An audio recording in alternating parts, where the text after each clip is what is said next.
back finally. I had my second surgery, which was a revisional surgery to correct my margins, which were not clear the first time around on my mastectomy. If you haven't seen any of my other videos, my story is that I had DCIS, which is precancer. I had a mastectomy for various reasons, and underneath my DCIS they found invasive lobular cancer, which is a much bigger deal and has really changed the trajectory of my plans and my life, and that's what I'm here to talk about today. The next couple of videos, this one and the next, will be a lot more personal than my last few videos. My first few videos were a little bit more informational because I couldn't find information on YouTube or on the internet speaking from the patient's perspective about how to prepare for and recover from surgery, mastectomy surgery in particular, but also lumpectomy. In the beginning part of my journey, I was planning on getting a lumpectomy.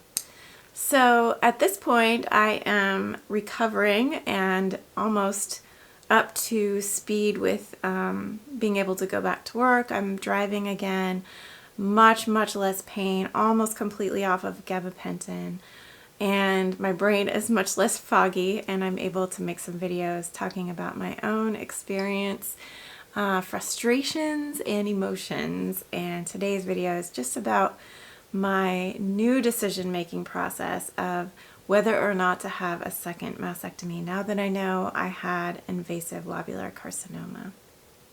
So, of course, if I could go back and know that I was going to find lobular carcinoma in the first surgery, there would be no question I would definitely have had a double mastectomy.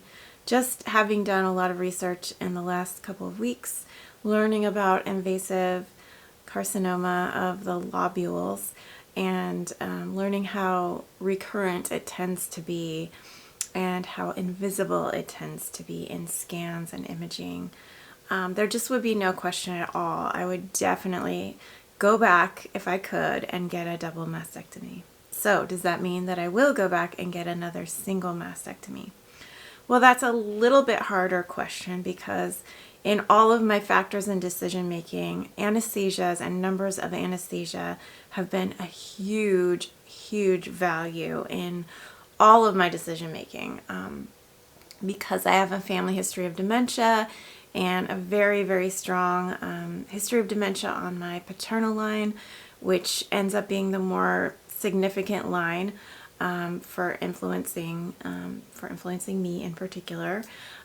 There are a lot of risks to having anesthesias, full anesthesias, and in order to get another mastectomy, I will need another full anesthesia. So this is not a decision that I'm taking lightly at all.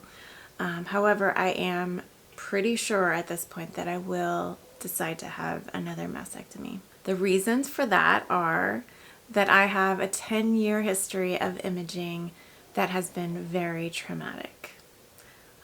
I never had biological children. I have an adopted child and 2 stepkids.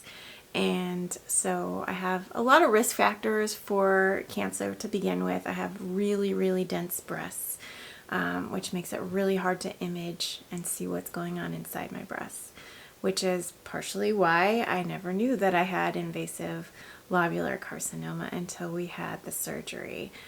In the last year and a half alone, I've had 3 mammograms, 3 MRIs, 3 biopsies, and a PET CT scan, most of which involve some toxic components being entered into my blood, and I don't take that lightly either.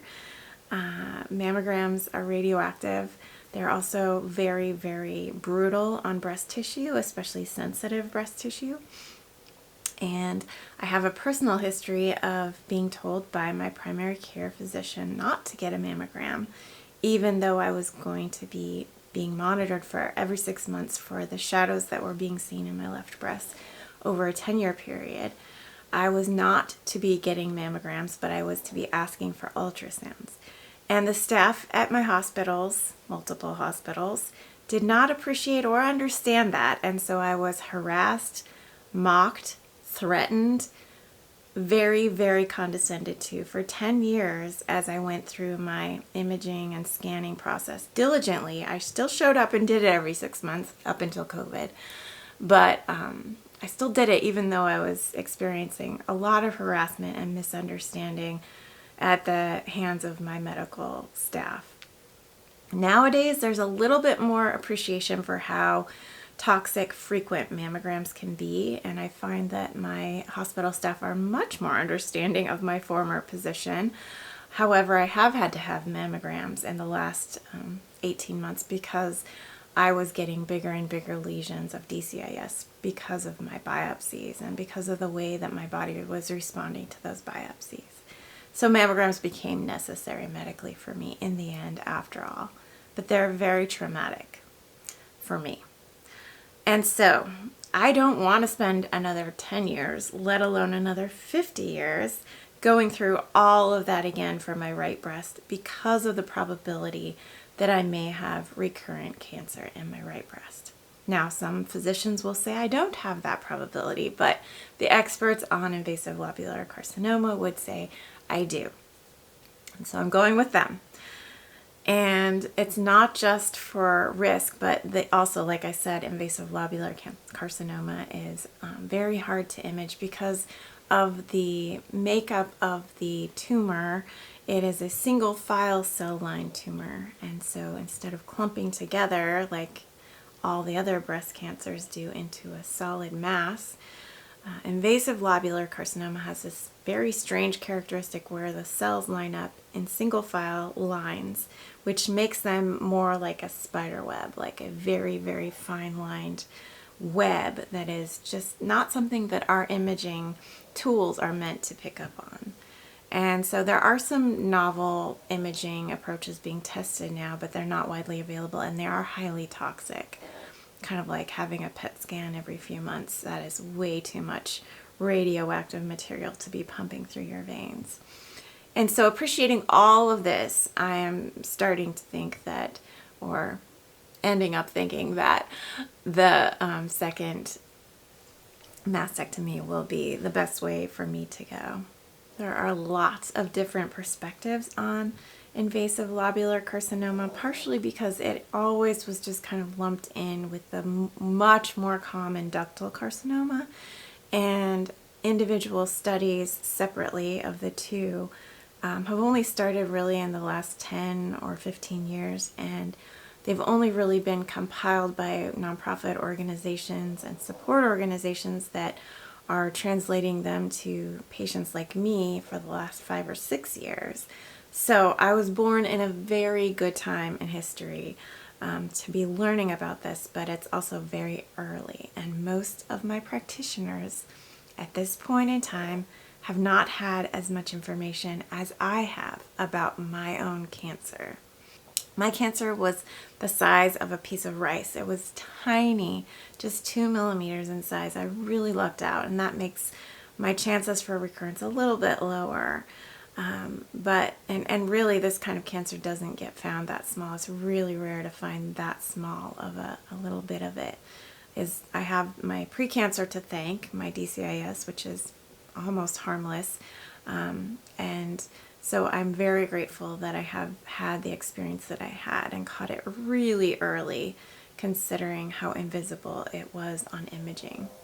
But it's been even more frustrating to do my post-op appointments and find that my surgeon doesn't even understand the difference between ductal and lobular. And so this has led me to an even bigger quandary. Not only am I wondering whether to have another mastectomy and deciding that it's probably the right decision to do, but I'm wondering if I want to go back to my former surgeons, my breast surgeon and my plastic surgeon, to do it, or if I want to go to someone that knows more about my cancer, now that I know what kind of cancer I have.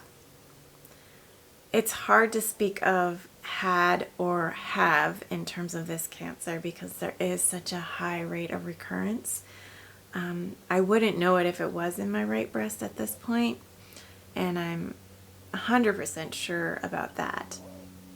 However, my current surgeon is not, because she hasn't, again, done the research that I have done. And so it's been really awkward for me to talk to her about my opinions without her getting very hostile and defensive. And so this has kind of impeded my trust with her, unfortunately. Thankfully, I have really good insurance, and I have a lot of other surgeons that are covered by my insurance. But very much as I was hoping to do in the very beginning of this process about a year ago, I am still preferring to go to a university hospital where cancer is being studied and researched by everyone on staff, so that I don't have this lack of trust and hostility kinds of issues coming up in the future. And unfortunately, the only university hospital in my state that would be a great choice for me is out of network for me and highly, highly expensive for me to pay out of pocket. So it's not an option. I really did look into it a lot for my first surgery. So what I've started to do is to look at hospitals outside of my state. And thankfully there are a couple of good options here on the West Coast, one in Seattle and one in San Francisco. And a really amazing surgeon down in San Francisco who's just famous for her research efforts and the different work that she's done for breast cancer in particular, and the knowledge that she has of lobular breast cancer in particular, actually is accepting new patients now. And so just this morning I have called and I did some of the intake setup work to see if her team of nurses would screen me and vet me, basically, to see if I'm a good match for her in particular. And if I'm not, I would like to find out if she has any other recommendations for other folks at UCSF where she works and does surgery.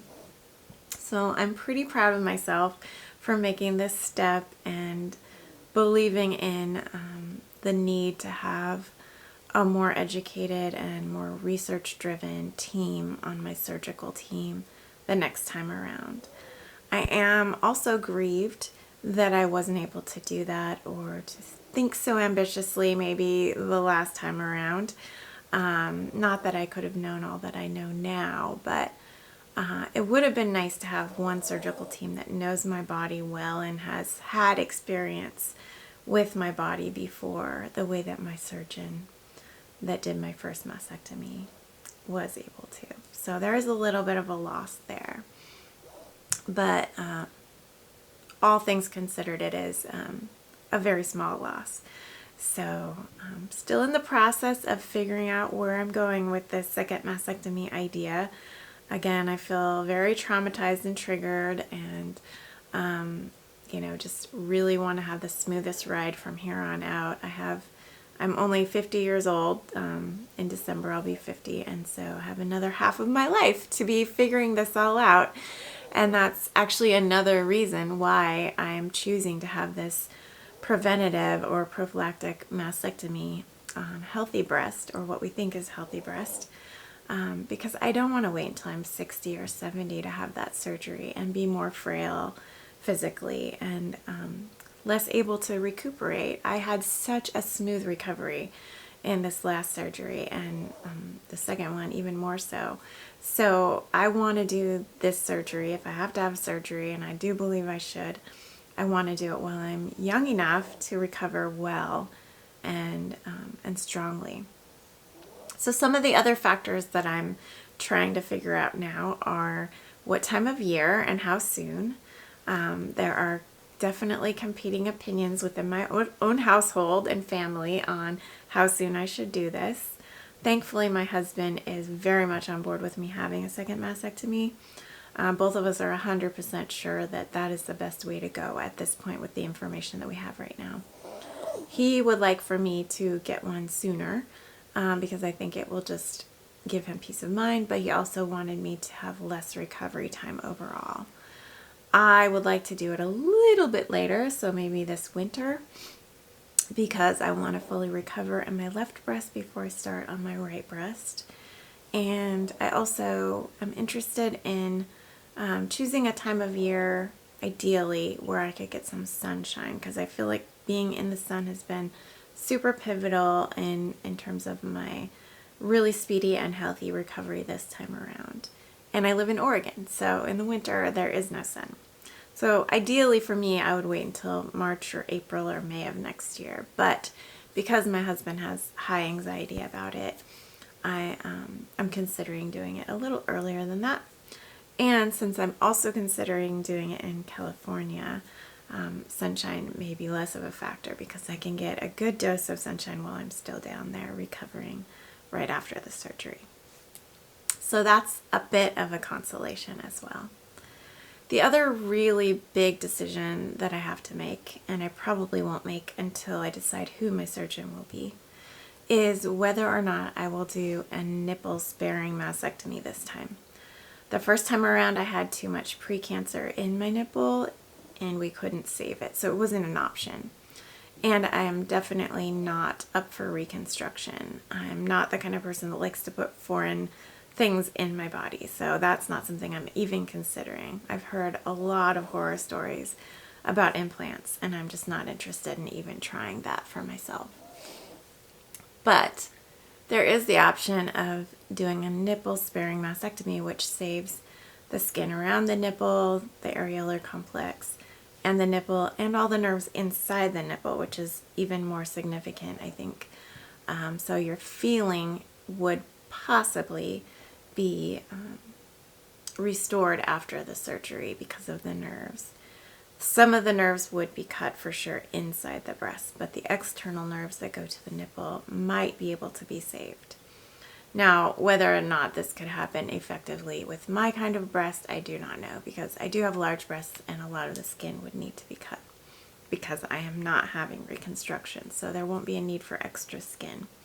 And my first mastectomy is relatively flat, so my second one I would like to be symmetrical. Probably I will choose to do away with my nipple, sadly, because symmetry does matter to me. But having feeling in my breast also matters to me, so I want to learn more about the nerves involved and the chances of even being able to save my nipple, seeing that I do have so much extra skin. And I also want to know what it would look like, if it would look kind of strange to have a nipple on a flat breast. I kind of feel like it would, but I need to see more pictures and do some more research on that. So it's kind of a double question. It's about the nerves and the sensation retention, but also about the aesthetics. And so I really just feel like I need someone to guide me. There's way too much on the internet to swim through and sift through all of the questions and answers about that. So I really want to consult with my surgeon about that. And so I'll probably have to wait at least a month for an appointment with a new surgeon before I even get to hear about other opinions and options on that. But I'm guessing that I probably will do pretty much the same as what has been done in my first breast. A little bit more personal question, and feel free to tune out if this is a little too personal for you, is just the final aesthetic appearance of my breast. So I had 2 surgeries this first mastectomy, and after my first mastectomy I was pretty unhappy with the way that my skin looked. It was gathered and wrinkled into kind of a section that I was just not happy with, and I told my plastic surgeon that, which was kind of awkward to do considering that she was about to go back and do surgery on me, but I definitely wanted her to fix it since we were having surgery anyway. And she kind of did. I just feel like I want other people to know about aesthetic flat closure, because I didn't know about aesthetic flat closure until after my second surgery, I think. Or right before my second surgery, after I'd had the conversation with my plastic surgeon about my second surgery.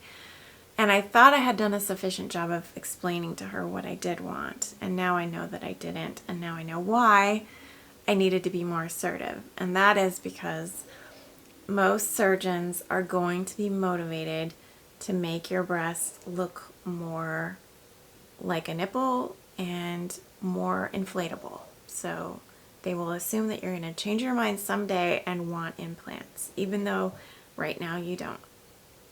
And so initially I agreed to doing a Goldilocks mastectomy, which I have another video on that. They didn't end up doing it because they couldn't save enough skin to do it. And that was fine. But my understanding was that a Goldilocks mastectomy was a flat mound, so a double layer of skin doubled up into a flat mound.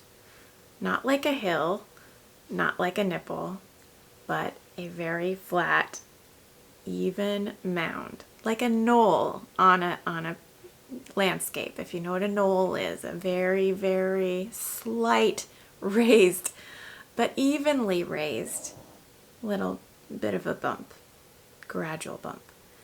And what they ended up doing for me in the end was a very sudden bump, which looks more like a nipple, or actually more like a fold in my skin.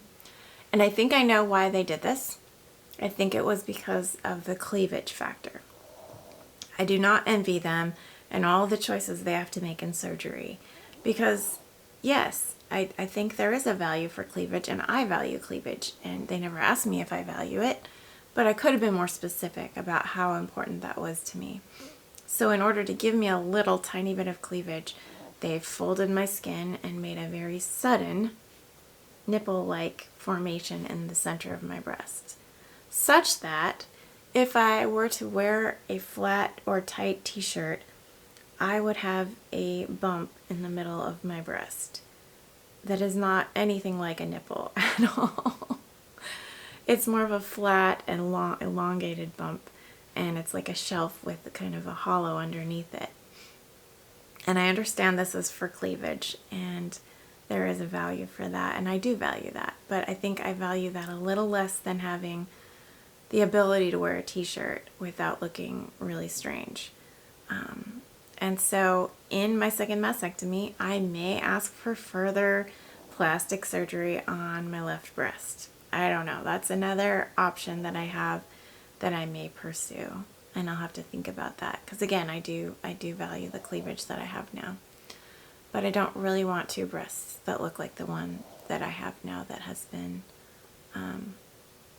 made into that fold in the middle. My dog is snoring. So those are all of the questions that have entered my mind thus far in this process. There may be more questions that come up in the future, but I just wanted to share in case you're in the same boat as I am, where you're thinking, wow, this is very different than what I expected. I did have a serious cancer that is hard to see and is likely to recur, and boy, do I wish I'd had a double mastectomy. I'm sure there are others in that position like me, and maybe you haven't thought of some of these questions and options. Another reason, actually, that I didn't mention that I want a double mastectomy is that I also really value the idea of symmetry, and I notice already that I am sitting on the couch like this, crooked, to balance the weight of my body. And I think for the next 50 years, if I live to be 100, I don't want to be sitting crooked and messing with my spine and having that sense of equilibrium that's off. And I don't mind being flat on this side the way that I thought I would mind being flat. I don't think it looks as ugly as I thought it would look. I haven't even started to feel grief about losing that breast, which I'm shocked about. I'm sure I will, but I'm really surprised how okay with it I am. And so of course I couldn't have known that in advance. There's no way I could go back and know that part before my first surgery, but that's another reason why if I could go back and do a double mastectomy, I would. There are many other women who do value having one normal breast and have chosen to stick with that as their plan, and I totally support that, and I think that's wonderful for those that prefer that. But for many reasons, I do prefer a double mastectomy at this point. And so it'll just be a matter of days and weeks and months of planning, and thankfully it's not an urgent matter, at least not from the perspective of any doctor that I've talked to so far about it. So that's been my recent decision making and weighing of factors, and I welcome your questions and gentle comments. Of course, this is a very sensitive issue, and I'm being very transparent for your sake, so please be gentle and kind in your comments below. And in my next video, I will be talking about the emotional aspects of this journey for me thus far. And I will see you then. Bye-bye.